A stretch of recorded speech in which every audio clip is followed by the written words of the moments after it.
Hey guys, welcome back to Clownfish TV. This is Neon and I'm flying solo in this video, but we're going to talk about Seth Rogen coming for your childhood. If you're a 90s kid, there's a pretty good chance that Seth Rogen is touching something that you loved. Ninja Turtles and Darkwing Duck getting the Rogen treatment.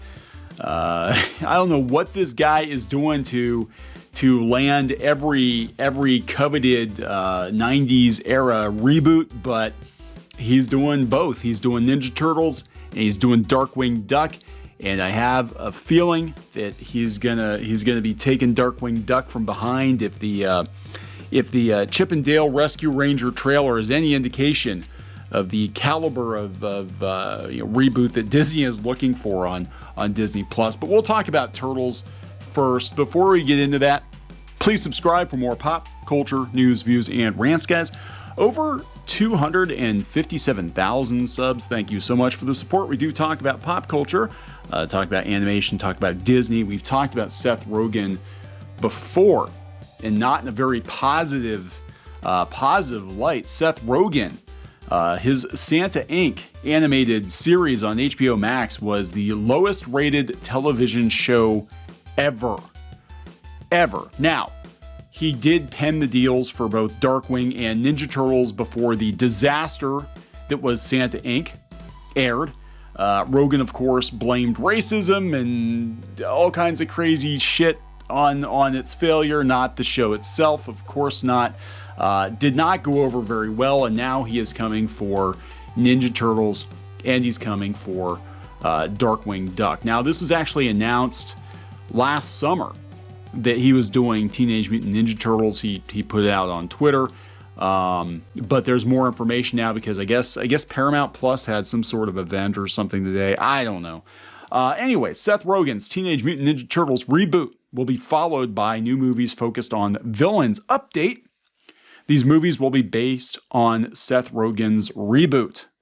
So we're going to reboot the Turtles. Rogen and creative partner Evan Goldberg are hard at work on a new CGI Teenage Mutant Ninja Turtles movie, but Nickelodeon will follow this with more TMNT movies focused on the franchise's villains.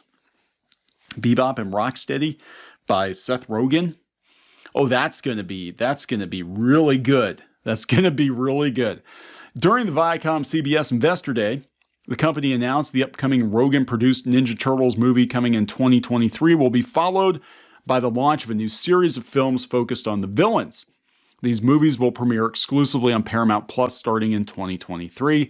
Nickelodeon has confirmed that the villain spin-off movies are unrelated to Rogen's reboot, but are part of a larger plan for Ninja Turtles. Thank God.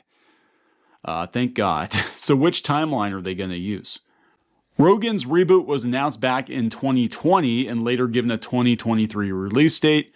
While the details are under wraps, Rogen says he intends to focus on the teenage aspect of the characters.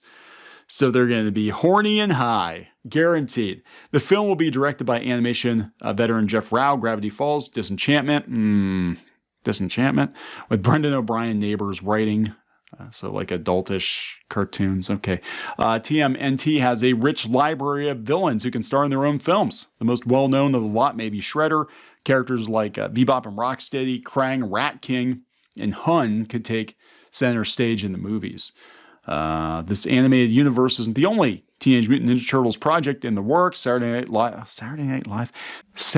Night Live writer Colin Jost will pen a new live-action TMNT movie. Another one. The Viacom did not mention this during the presentation. They're going all in on franchises. The company announced Sonic 3 with a Knuckles spinoff. I'm totally behind that as long as it doesn't suck.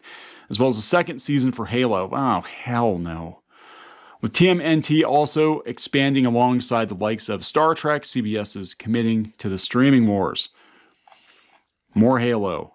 Without the showrunners, they bailed. They bailed before the first season even premiered. So yeah, he's doing Ninja Turtles. He's doing Darkwing Duck. Again, after watching the Chip and Dale's Rescue Ranger trailer earlier today, Rogen is in it as some kind of derpy, uncanny valley Viking-looking character. I think it's supposed to be a riff on like DreamWorks or something. Is that what they're going for? But yeah, he's coming for Darkwing too.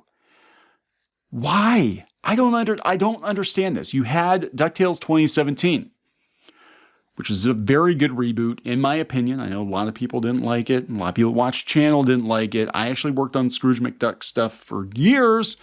And even though it's very different from DuckTales, I'm not saying your opinion's not valid. I want to be clear about that. But I actually liked that. I liked that it pulled from the comics, and it was a modern take, but it didn't insult the original show, the original audience. I actually thought it was handled very well, and they did introduce Darkwing, kind of a backdoor pilot, and I thought that they would do a spin-off with that incarnation of Darkwing Duck, and instead we're getting a reboot by Seth Rogen. This is not going to end well. I don't think it's going to end well for either one of these shows, but I'm like, what is this guy doing to get like every beloved 90s animated series? What is he doing? Is he like buying his way into these productions with weed? I mean, what is he doing? It's kind of like Kevin Smith, right? This has got to be the weed, because these guys are all taking on gigs, that aren't really even part of their own childhoods, right? Because they're older than the properties they're working on. But God, this is not going to be a very good reboot, I don't think, just given who's working on it. I mean, when you've got the AV Club coming out and being like, nothing is sacred, Darkwing Duck's getting the Seth Rogen treatment, you done fucked up, right? So just a reminder, temper your expectations. I think it's going to be exactly what you think it's going to be. Santa Inc. still, as far as I know, the lowest rated TV show ever. And he's bringing us more cartoons. All right, so I'm going to wrap this one up. Please subscribe for more pop culture news, views, and rants, and we'll talk later.